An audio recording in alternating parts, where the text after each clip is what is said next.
That leads us to today's draft, the best bets for a wow statistical year. And it obviously would be a wow if Tyreek Hill ends up with 2,000 receiving yards. Miles, I'll give you the first selection.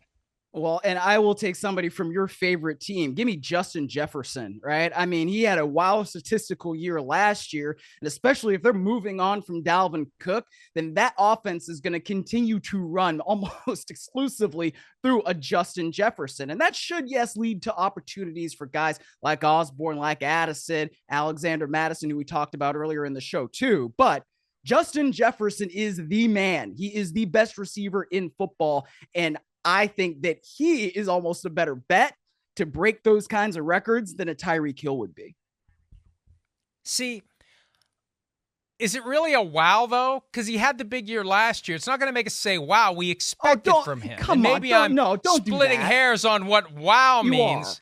But we already assume the wow. Anything less than what he did last year will be a disappointment. It's not a wow. It's like, yeah, it's just Justin Jefferson doing it again. It's not a wow. Come on. I'm not going to go wow. Don't devalue greatness just because we've seen it. It's like people who get mad at Patrick Mahomes or get sick of Patrick Mahomes because Patrick Mahomes is so great. Don't be, blinded by the fact that he makes us say wow all the time. Appreciate it while we have it. So you should absolutely be still saying wow. And you especially, Mr. Vikings over there. No, but it requires me to say wow. Some unexpected development that makes me say wow. Like the main character in the series Barry that you're going to watch at some point. I'm not going to spoil it for you, but at some point he says wow. Something makes you say wow. And Justin Jefferson having a big statistical year won't make me say wow. It'll make me say, yeah, that's what he's supposed to do. Here's one that will make me say wow, and I think he's going to have a wow year. It's going to be Najee Harris, the Steelers running back, year 3. They've got a quarterback who is developing and ascending. They have an offensive line that's going to be better. They've got receivers who, with George Pickens coming into his own, will be better. Pat Freiermuth at tight end. I think the table's set for Najee Harris to do what he didn't do last year. They struggled early on. He came on late as the team did. I think he's going to be strong out of the gates.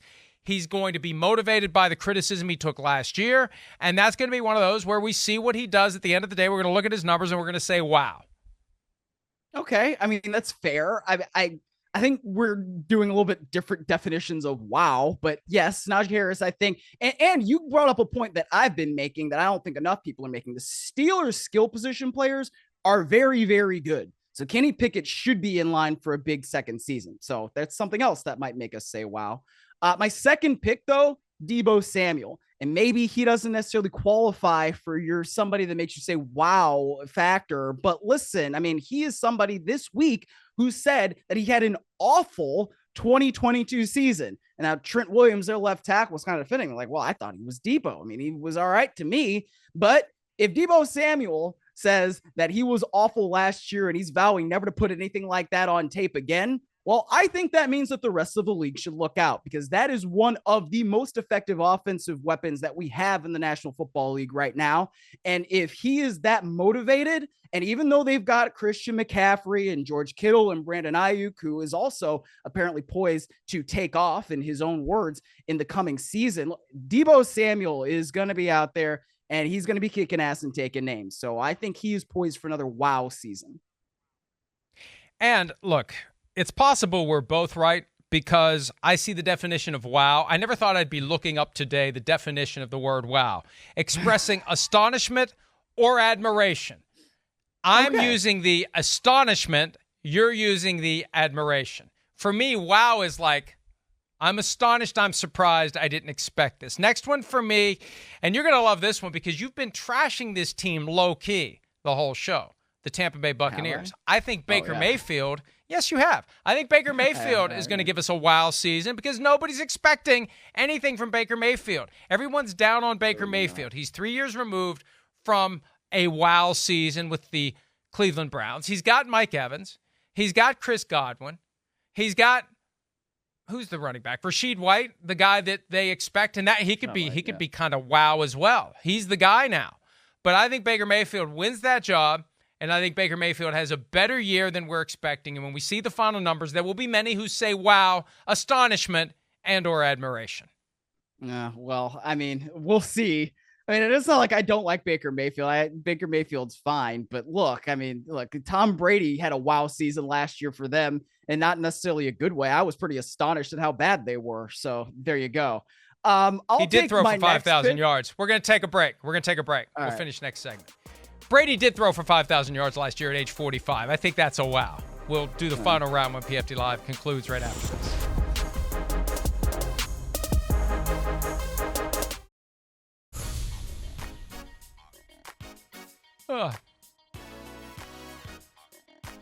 Are we back?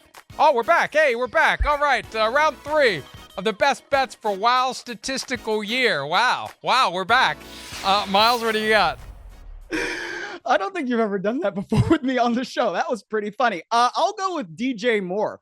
I think he was a huge acquisition for the Chicago Bears, a bona fide number 1 wide receiver for a guy like Justin Fields, who is looking to take that next step as a passer.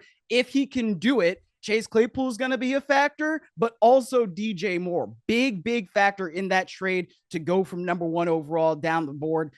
So yeah, I think DJ Moore, who has been a kind of bona fide number 1 guy, he's gotten over 1,000 yards before, but I think he could take off even further in this Bears offense. Here's one for me, and this is wow astonishment, and it's not going to be huge numbers, but it's going to be enough to make people say wow. Irv Smith, the Bengals tight end, who is the latest guy plugged in to be the guy who's wide open because they're covering Jamar Chase and T. Higgins and Tyler Boyd. Irv Smith, if he can stay healthy, he can go wow. A couple of others I had on the list, Tony Pollard. We talked about him earlier. If they don't add Dalvin Cook, it could be wow year for Tony Pollard. I also had Kadarius Toney. We talked about him earlier. I think it's going to be a big year for him. Any others that didn't make the draft for you? Well, Stephon Diggs and Nick Chubb, but I mean, I guess those guys don't really count in your wow books. So those were my kind of picks. And Travis Kelce again. I think Chubb's is going to be wow because it's going to be not like it's been because they're shifting toward the past. We are shifting toward the weekend. See you Monday.